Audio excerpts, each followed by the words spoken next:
Hello friends, I welcome all of you to biology booster. और दोस्तों ये जो वीडियो है ये 12th क्लास स्टूडेंट के लिए है और 12th क्लास बायोलॉजी हम लोग कर रहे हैं। 12th क्लास बायोलॉजी में chapter number 8 that is disease हम लोग पढ़ रहे हैं। ठीक है, तो मैं फिर से रिपीट कर देता हूँ। 12th क्लास बायोलॉजी हम लोग कर रहे हैं, उसमें चैप्टर नंबर 8 डिजीज हम लोग पढ़ रहे हैं और उस पर ये 12वां लेक्चर है। ठीक है, और 11 लेक्चर्स ऑलरेडी मैंने अपलोड कर दिए हैं, आप प्लेलिस्ट में जाके उनको देख सकते हैं। ये कौन सा लेक्चर है? ये 12th लेक्चर है। ठीक है, तो पिछले वीडियो में हमने क्या पढ़ा था? पिछले वीडियो में हमने एक्टिव और पैसिव इम्यूनिटी क्या होती है, इनमें अंतर समझने की कोशिश की थी। ठीक है, डिफरेंशिएशन मतलब डिफरेंस देखा था, दोनों में क्या डिफरेंस होता है। ठीक है, एक्टिव इम्यूनिटी में और पैसिव इम्यूनिटी में। तो थोड़ा सा पार्ट उसका रह रहा था, पहले उसे फिनिश करते हैं, फिर नया टॉपिक स्टार्ट करेंगे। ठीक है, तो चलिए शुरू करते हैं।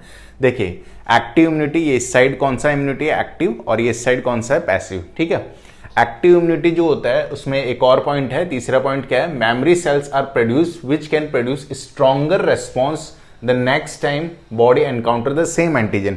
देखो, जैसे कि पहले भी मैंने बताया था कि जो एक्टिव इम्यूनिटी पैसिव ये एक्टिव है, सॉरी, एक्टिव इम्यूनिटी जो होती है उसमें मेमोरी सेल्स बनते हैं। ठीक है, तो वही चीज लिखी है, memory cells are produced, memory cells बनते हैं which can produce stronger response the next time body encounter the same antigen. ठीक है, तो जब दोबारा बॉडी एनकाउंटर करती है सेम एंटीजन को तो ज्यादा हैवी रेस्पॉन्स होता है। ठीक है, क्लियर ये बात? मतलब ये याद रखता है। कुल मिला के बात ये है, पहली बार आपके घर पे फ्रेंड आया, ठीक है, आपने उसको चाय पानी पूछा, अंदर गए किचन में चाय वगैरह कुछ लेने के लिए, उतने देर में वो फ्रेंड वहां से चला गया। ठीक है, अगर वही फ्रेंड आपको कुछ टाइम बाद दोबारा मिल जाए और मान लीजिए उस फ्रेंड ने आपका फ़ोन भी चुरा लिया था। ठीक है, जब वो पहली बार आपके घर पे आया और आप चाय पानी लेने के लिए किचन में गए, उतनी देर में वो फ्रेंड वहाँ से जा चुका था और उसने आपका फ़ोन भी चुरा लिया, आईफोन चुरा लिया मान लो एप्पल का। ठीक है, अब क्या हुआ, कुछ दिनों बाद वो दोबारा आपको मिल गया कहीं मॉल में घूमते हुए। ठीक है, अब आप क्या करोगे?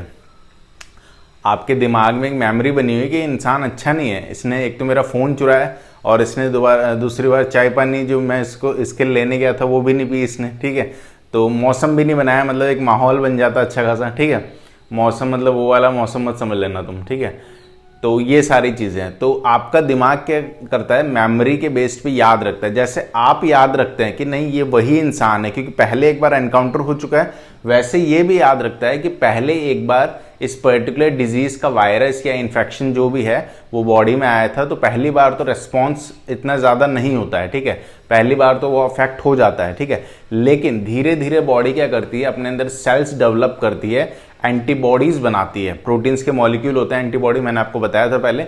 एंटीबॉडीज बनाती है और वो एंटीबॉडीज पूरी बॉडी में रहते हैं। ठीक है, कैसे रहते हैं? जैसे एक सेना होती है ना, सेना या फौज होती है ना पूरी की पूरी, वैसे एक पूरी की पूरी आर्मी बन जाती है एंटीबॉडीज को, मतलब मिलियंस ऑफ सेल्स बन जाते हैं।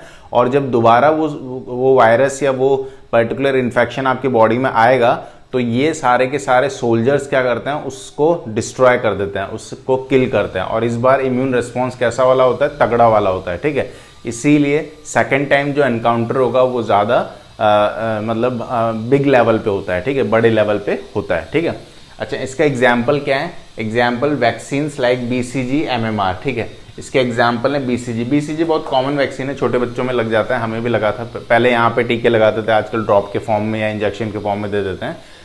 तो BCG क्या है? Bacillus calamity गुरीन। ठीक है, ये एक टीका होता है BCG। किसके लिए होता है ये आप कमेंट करके बताना मुझे। ठीक है, ये टीका बहुत फेमस एक डिजीज के लिए है, किसके लिए ये आप कमेंट करके बताना। MMR भी एक टीके का ही नाम है। ठीक है, तो ये वैक्सीन्स हैं जो एक एग्जाम्पल हैं। किसका एग्जाम्पल है? एक्टिव इम्यूनाइजेशन का। ठीक है, अब पैसिव इम्यूनिटी क्या होता है?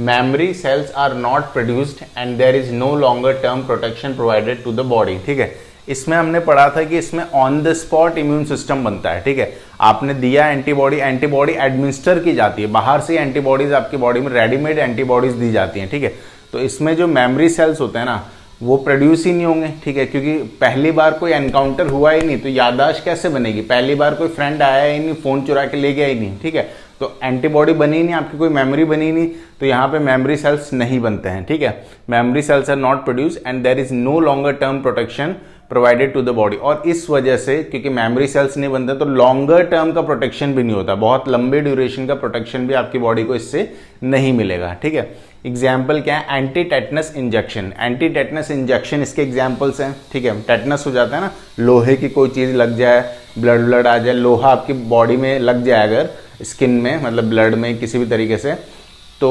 टेटनस लगाना बहुत ज़रूरी होता है, ठीक है। तो एंटी टेटनस इंजेक्शन आजकल छोटे बच्चों में ही लगा दिए जाते हैं ताकि लाइफ टाइम उनको ज़रूरत ना पड़े दोबारा लगाने की, ठीक है। तो एंटी टेटनस एग्जाम्पल है इसका। इसके अलावा injections for snake bite. Snake bite हो गया किसी को, ठीक है, किसी को सांप ने काट लिया, आप ऐसे जा रहे थे टहलते टहलते और आपको एक सांप आया और उसने ऐसे काट लिया, ठीक है। तो इंजेक्शन लगाए जाते हैं स्नेक बाइट में। स्नेक बाइट में जो इंजेक्शन लगाए जाते हैं वो भी क्या होते हैं, वो भी एक्चुअल में विनम ही होते हैं, ठीक है। वो भी एक्चुअल में जहर ही है, लेकिन वो मॉडिफाइड जहर है, ठीक है। उसको इस तरीके से डेवलप किया गया है लैब में कि आपकी बॉडी में जब वो जाए तो आपकी बॉडी को हार्म ना करे, ठीक है। पता है पूरे दिन भर मैं ऐसे जब अपने दूसरे काम करता रहता हूँ तब ये आवाज़ नहीं होती है कंस्ट्रक्शन की, लेकिन जैसे ही मैं पढ़ाने लगता हूँ ना, ठीक है, ये आवाज़ चालू हो जाती है, ठीक है। पता नहीं क्या है ऐसा। चलिए इस चीज़ पे ध्यान मत देना, थोड़ा मैं तेज़ बोलूँगा ताकि आप समझ पाएँ चीज़ों को। 1-2 दिन में ख़त्म हो जाएगा, ठीक है। कोई मार्बल वगैरह की थोड़ी वो जो करते हैं ना, घिसाई वगैरह करते हैं, वो कुछ चल रहा है तो उस वजह से थोड़ा सा आवाज़ आता है, ठीक है। चलिए क्या बता रहा था मैं, हाँ, इंजेक्शन फॉर स्नेक बाइट। तो स्नेक बाइट में इंजेक्शन दिया जाता है, वो भी इसके एग्जाम्पल है। कोलेस्ट्रम, ये इंपॉर्टेंट है। कोलेस्ट्रम क्या होता है, मदर का फर्स्ट मिल्क। आफ्टर डिलीवरी क्या होता है, जैसे ही मदर बच्चे को डिलीवर करती है उसके बाद फीमेल की बॉडी में बहुत सारे चेंजेस होते हैं हार्मोनल, ठीक है। और हार्मोनल चेंजेस होने के कारण क्या बनता है, कोलेस्ट्रम बनता है, ठीक है। हार्मोनल चेंजेस होने के बाद के कारण क्या बनता है, मिल्क प्रोड्यूस होता है मैमरी ग्लैंड से। मैमरी ग्लैंड बोल लो, ब्रेस्ट बोल लो, एक ही बात है, ठीक है। तो मैमरी ग्लैंड से मिल्क प्रोड्यूस होता है और मिल्क प्रोड्यूस जो होता है उस पहले मिल्क को क्या कहते हैं, कोलेस्ट्रम। उस इनिशियल जो मिल्क होता है वो बहुत येलो कलर का होता है, उसको कहते हैं कोलेस्ट्रम। और ये बहुत ज़्यादा इफेक्टिव होता है, इसमें बहुत सारी चीज़ें होती हैं जो बच्चे के लिए बहुत ज़्यादा हेल्पफुल रहती हैं, ठीक है। इसमें से एक चीज़ है आईजीए। आईजीए एक एंटीबॉडी, मैंने पहले भी आपको बताया था, आईजीए एंटीबॉडी मदर मिल्क में पाया जाता है। इसीलिए 6 मंथ तक तो मस्ट है, हर बच्चे को माँ का दूध पीना ही है। आजकल देखते हैं लोग मॉडर्नाइजेशन की तरफ रुख कर रहे हैं और लोग मॉडर्न हो गए हैं कि नहीं नहीं हम क्यों पिलाएं दूध, हम तो 1 महीने बाद ही बोतल का दूध या बाहर का दूध पिलाना बच्चे को शुरू कर देते हैं। ये बिल्कुल गलत है। कोई भी अच्छा डॉक्टर आपको रिकमेंड नहीं करेगा। 6 मंथ तक बहुत ज़रूरी है, मदर का ही मिल्क पीता है बच्चा, बाहर की कोई चीज़ नहीं खानी उसको, ठीक है। क्लियर है बात। दूसरी चीज़, जो मिल्क रहता है, ठीक है, जैसे कई बार क्या होता है मदर की डेथ हो जाती है, अब मदर है ही नहीं तो मिल्क कैसे पिएगा बच्चा, तो फिर किसी और रिलेटिव से, किसी और लेडी फीमेल से उसको मिल्क फीडिंग करवानी जरूरी है। लेकिन पीना 6 महीने तक बच्चे को माँ का दूध ही है, ठीक है। ये बहुत इंपॉर्टेंट है, तभी उसकी बॉडी में इम्यून सिस्टम पूरी तरीके से डेवलप हो पाएगा आगे जाके फ्यूचर में, ठीक है। क्लियर है ये बात। तो कोलेस्ट्रॉम क्या होता है, contains abundant IgA antibody to protect the infant against infection, ठीक है। ये मैंने बता दिया अभी कि इन्फेंट को इन्फेक्शन से बचाता है वो। देखो ये बायोलॉजिकल टर्म है इन्फेंट, याद रखना है इसको। बेबी क्या होता है, बच्चा, बच्चे को बेबी क्या देते हैं। किड क्या होता है, देखो सबसे पहले फीटस। फीटस मतलब वो बच्चा जो पेट में है। बच्चा जब पैदा हो गया, बाहर आ गया, तो उसको कहते हैं इन्फेंट, मतलब नवजात शिशु। बच्चा थोड़ा और बड़ा हुआ तो उसको कहते हैं बेबी, 1-2 साल का ऐसे है तो उसको बेबी कहते हैं। उससे बड़ा हुआ तो उसको कहते हैं किड, ठीक है। फिर उसको कह देते हैं चाइल्ड, चाइल्ड किड वैसे एक ही है। उसके बाद फिर वो बनता है एडल्ट, ठीक है। उसके बाद वो टीनेज में आता है, फिर एडल्ट बनता है। तो ये एक फेज है इस तरीके से। तो इन्फेंट क्या होता है, इन चीज़ों में कंफ्यूज मत होना आप। इन्फेंट क्या होता है, बेबी क्या होता है, चाइल्ड क्या होता है, ये चीज़ें क्लियर होनी चाहिए, ठीक है। फीटस क्या होता है, ठीक है। तो ये यहाँ पे आपका एक्टिव और पैसिव इम्यूनिटी जो था उसका डिफरेंस क्लियर हो गया होगा यहाँ तक, ठीक है। अब हम एक नया टॉपिक स्टार्ट करेंगे और उसका नाम है वैक्सीनेशन एंड इम्यूनाइजेशन। इसी चैप्टर में है वैक्सीनाइजेशन एंड इम्यूनाइजेशन। देखो ये चैप्टर थोड़ा सा लंबा ज़रूर हो सकता है, मतलब हो सकता है इनके पार्ट्स जो मैं बना रहा हूँ वो 15-20 पार्ट तक बन जाए, ठीक है, क्योंकि बहुत इंपॉर्टेंट है। अभी जैसे ये कंप्लीट होगा तो इसके बाद आएगा अपना एड्स, फिर आएगा कैंसर, फिर आएगा ड्रग अब्यूज़, ठीक है। और ये तीनों ही टॉपिक बड़े लेवल पे मैं मतलब अच्छे से पूरा डिटेल में करवाऊंगा, क्योंकि 5 मार्क्स से क्वेश्चन इन पे बनते हैं कई बार, ठीक है। क्लियर है बात। तो मतलब प्लेलिस्ट में कितने ज़्यादा वीडियोस हो गए हैं उसकी परवाह मत करना आप, जो भी आप पढ़ो अच्छे से पढ़ना बस, ठीक है, ताकि आपको हेल्प मिले आपके बोर्ड एग्जाम में भी और नीट एग्जाम में भी, ठीक है। वैक्सीनेशन एंड इम्यूनाइजेशन अब हम पढ़ने वाले हैं कि ये क्या होता है। तो अब वैक्सीनेशन और इम्यूनाइजेशन की बात करते हैं दोस्तों कि वैक्सीनेशन और इम्यूनाइजेशन क्या होता है। ठीक है, देखिए वैक्सीनेशन, वैसे वैक्सीन क्या होता है? वैक्सीनेशन मतलब वैक्सीन को प्रोसेस करना। ठीक है, एक तरीके से पूरा प्रोसीजर जो है वैक्सीन लगाने का, उसी को वैक्सीनेशन कहते हैं। ठीक है, अब ये वैक्सीन क्या होता है, ये पूरी चीज़ें, हम सारी चीज़ें डिटेल में इसमें पढ़ने वाले हैं। ठीक है, वैक्सीनेशन एंड इम्यूनाइजेशन। ठीक है, एक चीज़ और, जैसे कि हमेशा कहता हूँ आपको बोर्ड एग्जाम में लिखना कैसे है, बोर्ड एग्जाम में प्रेजेंट इस तरीके से करना है। ठीक है, क्लियर ये बात? जो नीट वाले स्टूडेंट है उनके लिए कंसेप्ट है ये, बाकी जो एमसीक्यू वगैरह है वो आप एमसीक्यू वाली बुक से सॉल्व करते चले तो आपकी नीट की प्रिपरेशन भी होती जाएगी। ठीक है, चलिए तो वैक्सीनेशन एंड इम्यूनाइजेशन पढ़ रहे हैं। Vaccination is the introduction of antigenic protein of pathogen और पार्ट और होल ऑफ इनएक्टिव और weekend pathogen into the host body so as to trigger the host immune system to produce antibody against the antigen। देखो क्या है ये, vaccination is the introduction of antigenic protein of pathogen or part or whole of inactivated or weakened pathogen। Vaccination में होता क्या है, antigenic protein, antigenic protein लिया हमने। ठीक है, एंटीजन क्या होता है, कोई पैथोजन, पैथोजन क्या होता है, कोई रोगजनक। ठीक है, कोई भी डिजीज करने वाला एजेंट जो है उसका एंटीजेनिक प्रोटीन लिया। ठीक है, या उसका एक पार्ट लिया। ठीक है, और उसको या उस पूरे को ही ले लिया। ठीक है, देखो सिंपल सी बात है, ये एंटीजन है, मान लो ये पैथोजन है जो आप में डिजीज करता है, तो इसका कोई पार्ट लिया। ठीक है, या इस पूरे को ही ले लिया हमने। ठीक है, कुछ भी हो सकता है, अ पार्ट, अ पैथोजन और होल ऑफ इनएक्टिवेटेड और weekend pathogen into the host body. लेकिन ये इनएक्टिवेटेड होना चाहिए, जो पैथोजन आप ले रहे हैं या जिस पैथोजन का आप पार्ट ले रहे हैं वो एक्टिव नहीं होना चाहिए, वो इनएक्टिवेटेड होना चाहिए। ठीक है, इनएक्टिवेटेड होना चाहिए और उसको हमने एडमिनिस्टर कर दिया, उसको हमने इंजेक्ट कर दिया होस्ट बॉडी में। वीकेंड पैथोजन का मतलब वही है, इनएक्टिवेटेड अगर पैथोजन होगा तो वो पैथोजन तो है लेकिन वीक स्टेट में है, अभी ज्यादा हार्म नहीं कर सकता आपकी बॉडी को। ठीक है, सो एज टू ट्रिगर ये सब क्यों किया गया उसके बॉडी में, होस्ट के बॉडी में क्यों इंजेक्ट किया गया इसे, ताकि ट्रिगर हो पाए immune response. So as to trigger the host immune system to produce antibody against the antigen. ठीक है, ताकि होस्ट के बॉडी में ट्रिगर हो पाए इम्यून सिस्टम, ताकि वो एंटीबॉडीज बना पाए। ये पूरा सिस्टम ये है। देखो सिंपल सी बात है, सिंपल सी लैंग्वेज में मैं आपको बताऊं, एक इंसान है। ठीक है, अभी कोरोना वायरस को लेके समझते हैं। ठीक है, देखो हमेशा एक बात ध्यान रखना, ठीक है, कि आपको थोड़ा ज्यादा पता होना चाहिए हमेशा। ठीक है, आप एक बायोलॉजी स्टूडेंट हैं और एक सच्चे बायोलॉजी स्टूडेंट में क्यूरियोसिटी होनी चाहिए हमेशा। डिजीज, बीमारियां, रोग या सेल, बॉडी, ये सब चीजें आपको अच्छी लगनी चाहिए दोस्तों। ठीक है, तभी आप इस फील्ड में एक्सेल कर पाएंगे। ठीक है, चलिए फिलहाल ये बात ध्यान रखिए कि जितना एक लेमैन को पता रहता है कि कोरोना क्या होता है, कोरोना में लंग्स में कुछ हो जाता है। ठीक है, बस इतना पता है हमें और इसमें वैक्सीन लगा देते हैं। आपको उससे ज्यादा पता होना चाहिए दोस्तों, सिर्फ कोरोना डिजीज ही नहीं, हर डिजीज के बारे में डिटेल में जानिए। ठीक है, कि आप उसे बता पाएं, कोई भी आपसे पूछे तो आप उसे बता पाएं कि इस पर्टिकुलर डिजीज में ये होता है, बॉडी के अंदर ये होता है। ठीक है, अभी जैसे हम एड्स पढ़ेंगे तो एड्स में एक लेमैन से पूछोगे तो एड्स क्या, एड्स सेक्सुअल कॉन्टैक्ट से फैलता है, एड्स जो है आपके मदर से फीटस हो जाता है, एड्स में मर जाते हैं, ये कुछ गिनी चुनी बातें उनको पता होंगी। ठीक है, लेकिन एड्स एक्चुअल में करता क्या है बॉडी में, बॉडी के अंदर क्या करता है, कौन से लिम्फोसाइट इसको फैलाते हैं, कौन से लिम्फोसाइट इससे लड़ते हैं। ठीक है, कौन सा एंटीजन, कौन सा वायरस है, वो डबल स्टैंडर्ड है कि सिंगल स्टैंडर्ड है, ये सब सिर्फ और सिर्फ बायोलॉजी स्टूडेंट को ही पता होगा। ठीक है, इसलिए हमेशा गर्व करिए कि आप एक बायोलॉजी स्टूडेंट हैं और कोई भी चीज़ पढ़ें, भले आप इतना सा ही पढ़ें लेकिन उसको बहुत मज़े से और बहुत डिटेल में पढ़ने की कोशिश करें। ठीक है, चलिए मैं आपको समझा रहा था, कोरोना वायरस एग्जाम्पल ले लिया। ठीक है, अब कोई इंसान है उसको कोरोना हो गया। ठीक है, कोरोना हो गया और मान लीजिए वो बच गया, वो रिकवर कर गया उससे, तो उसकी बॉडी में एंटीबॉडीज बन गई। सिंपल सी बात है, उसकी बॉडी में कोरोना वायरस आया, बॉडी उससे लड़ने के लिए एंटीबॉडीज बनाई बॉडी ने, और फिर वो कोरोना वायरस मर गया और एंटीबॉडीज उसकी बॉडी में है। इसीलिए कहते हैं कि जब किसी को कोरोना हो जाता है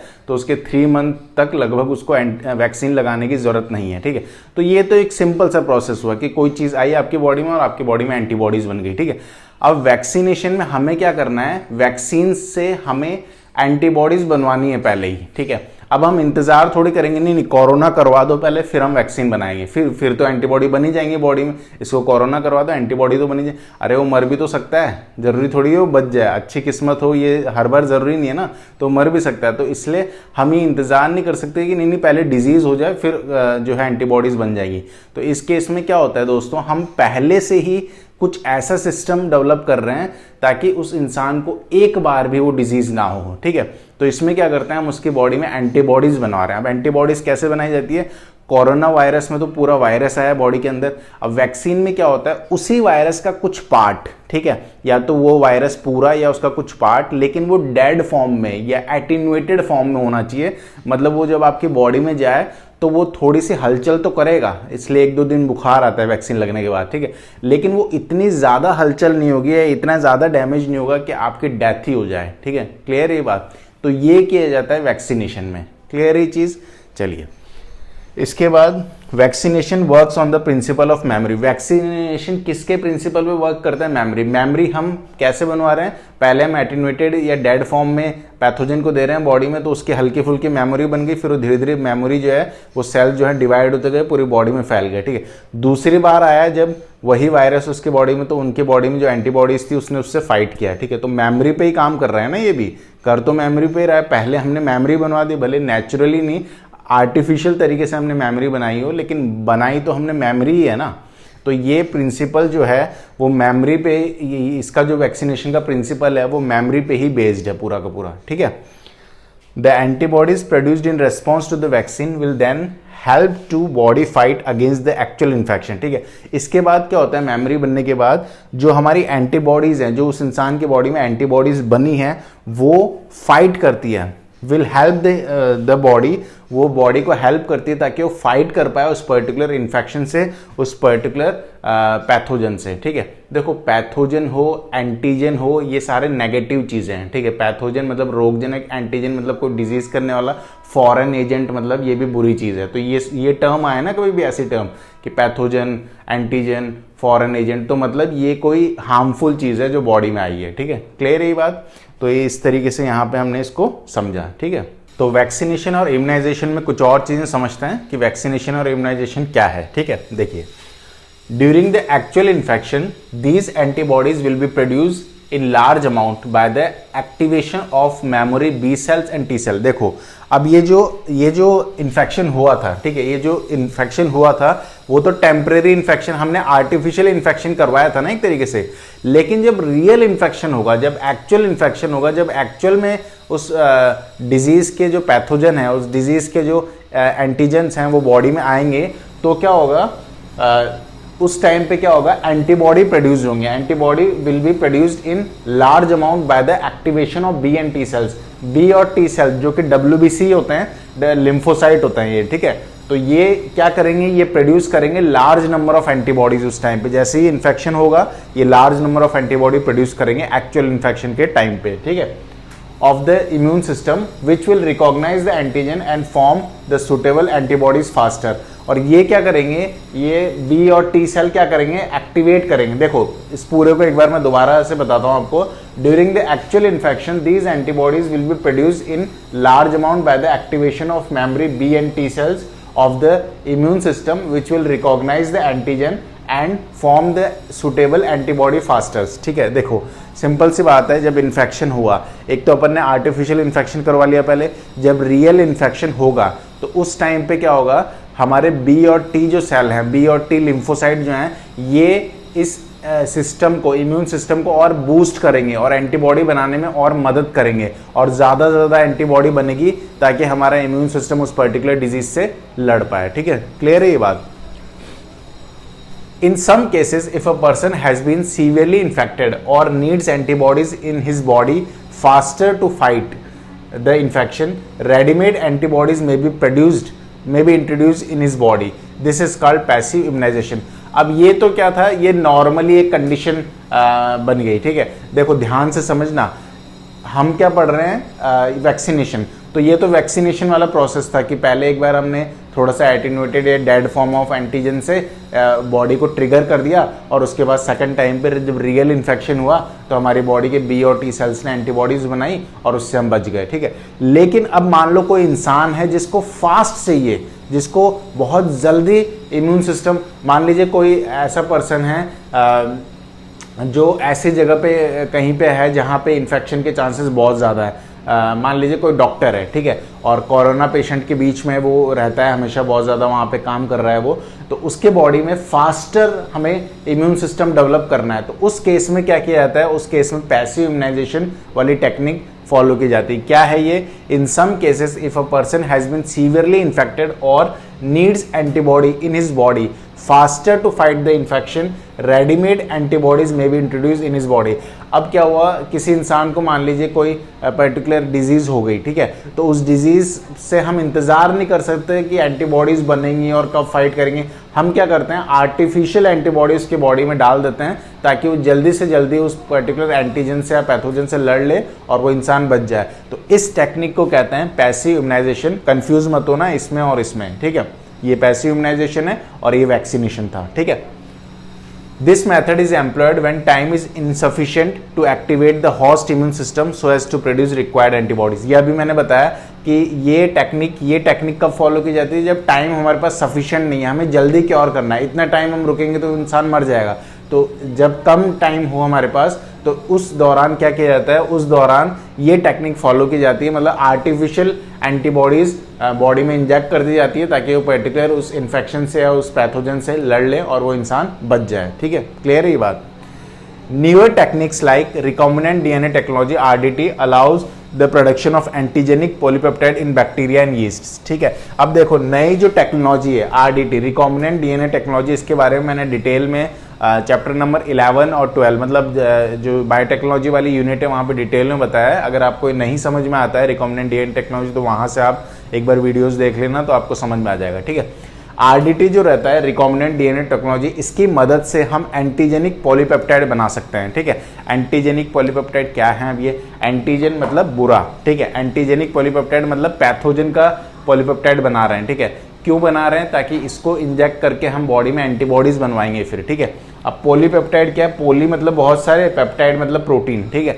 अब पॉलीपेप्टाइड देखो ये एक प्रोटीन का मॉलिक्यूल है छोटा सा, ये दूसरा मॉलिक्यूल है तीसरा, ऐसे इनको जोड़ देंगे अगर आप तो ये पॉलीपेप्टाइड बन जाएगी। पोली मतलब बहुत सारे पेप्टाइड की चेन, और पॉलीपेप्टाइड बोलो प्रोटीन बोलो एक ही बात है। तो यहाँ पे आप एंटीजेनिक प्रोटीन भी बोल सकते हैं। तो एक्चुअल में क्या बना रहे हैं?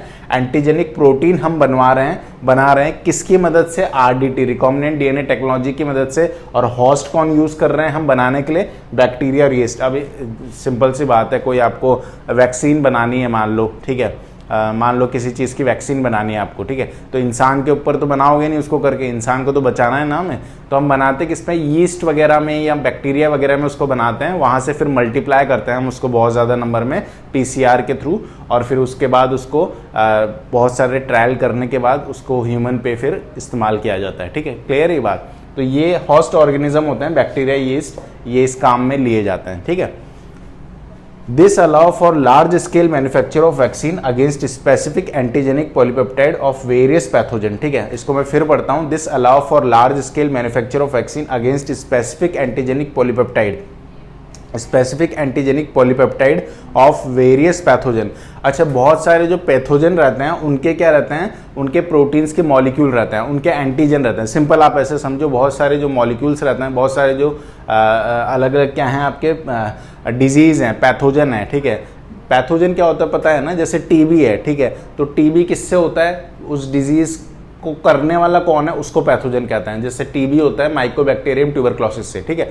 तो इस तरीके से मैं बताना चाह रहा हूं कि जो पैथोजन होता है ना, उसका जो प्रोटीन पार्ट होगा, ठीक है, उसके अगेंस्ट हम बहुत सारे क्या बना सकते हैं? लार्ज स्केल पे एंटीजेनिक पॉलीपेप्टाइड बना सकते हैं, ठीक है। देखो कोई पर्टिकुलर पैथोजन है, उसका प्रोटीन हमें बनाना है, ठीक है। क्यों बनाना है? ताकि हम उसको इंजेक्ट करके किसी के बॉडी में एंटीबॉडीज बनवा सकें, ठीक है। तो वो जो बनाने का प्रोसेस है, ठीक है, वो हो पाता है एंटीजेनिक पॉलीपेप्टाइड का लार्ज स्केल में आरडीटी की मदद से, ठीक है। तो आरडीटी की मदद से और इन बैक्टीरिया और यीस्ट की मदद से हम बड़े लेवल पे कोई 1-2 वैक्सीन तो बनाएंगे नहीं, हम करोड़ों बहुत सारे लाखों वैक्सीन बनाएंगे, बहुत सारे लोगों में फिर इस्तेमाल होती है वो, ठीक है। तो वो उसको मल्टीप्लाई कैसे किया जाता है, उसको किस टेक्निक से बनाया जाता है, आरडीटी टेक्निक से उसको लार्ज स्केल में बनाया जा सकता है, ठीक है। क्लियर है ये बात। As the cellular material of the pathogen is not present in the vaccine, as the cellular material of the pathogen is not present in the vaccine, the side effect of the vaccine may also be lesser in these cases। देखो एक बात आप याद रखना, vaccine जो भी होता है ना, उसमें उस पैथोजन का सेलुलर मटेरियल नहीं होता। जैसे कोरोना का वैक्सीन है, तो कोरोना के वैक्सीन में है तो एंटीजन ही, ठीक है तो वो एटीन्यूएटेड एंटीजन ही, लेकिन उसमें उसका वायरस का सेलुलर कंपोनेंट नहीं है पूरा, ठीक है। तो वो इतना हार्म नहीं करेगा बॉडी को, समझ पा रहे हैं। सेलुलर कंपोनेंट मतलब साइटोप्लाज्म उसका पूरा सेलुलर कंपोनेंट, डीएनए, आरएनए सब चीज़ें, ठीक है, वो उतने हाई लेवल पे नहीं है, वो मॉडिफाइड फॉर्म में है, ठीक है। तो वो इतना बॉडी को हार्म नहीं कर पाता। अगर पूरा का पूरा वही डाल दोगे सेलुलर कंटेंट, तो फिर वो इंसान के लिए उससे बच पाना मुश्किल हो जाएगा, ठीक है।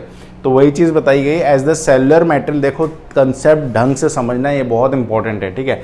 As the cellular material of the pathogen is not present in the vaccine. Vaccine के अंदर सेलुलर मटेरियल नहीं होता है पैथोजन का, ठीक है। इसीलिए the side effect of the vaccine may be lesser in this case. इसलिए साइड इफेक्ट या तो नहीं होते हैं या होते हैं तो बहुत कम लेवल पे होते हैं, ठीक है। क्लियर है ये बात। तो यहाँ पे ये टॉपिक हमने कंप्लीट कर लिया, वैक्सीन एंड इम्यूनाइजेशन, और नेक्स्ट वीडियो में नया टॉपिक करेंगे, ठीक है। तो इस वीडियो में इतना ही रखते हैं। Thank you for watching this video, love you all.